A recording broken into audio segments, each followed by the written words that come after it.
Friends, நம்ம இப்போ ஒப்பிட்டுக்கு பருப்பு வடிக்கிறோம்.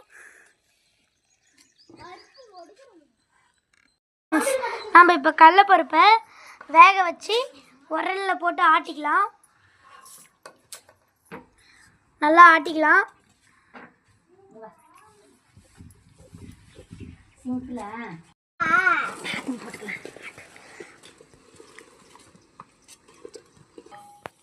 பருப்பு கொஞ்சமாக மஞ்ச உடனே அது கூட வெள்ளம் போட்டு ஆட்டி எடுத்துக்கணும்.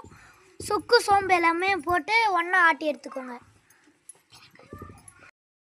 சுக்கு சோம்பு வெல்லம் எல்லாம் போட்டு அரைச்ச உடனே இந்த மாதிரி இருக்கணும். இந்த மாதிரி இருந்த உடனே மாவு எல்லாத்தையும் எடுத்துடணும். நாங்கள் எந்த பலகாரம் செஞ்சாலையும் இந்த உரலில் தான் செய்வோம். மைதா மாவில் மஞ்சத்தூள் போட்டு நல்லா பிசைஞ்சு எடுத்துட்டு நம்ம செஞ்ச பூர்ணத்தை எடுத்து இந்த மாதிரி தோசை சப்பாத்தி மாதிரி நல்லா தேய்ச்சி விட்டுட்டு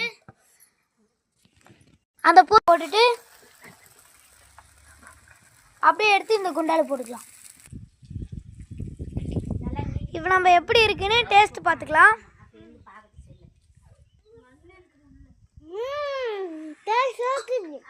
டேஸ்டாக இருக்காங்க.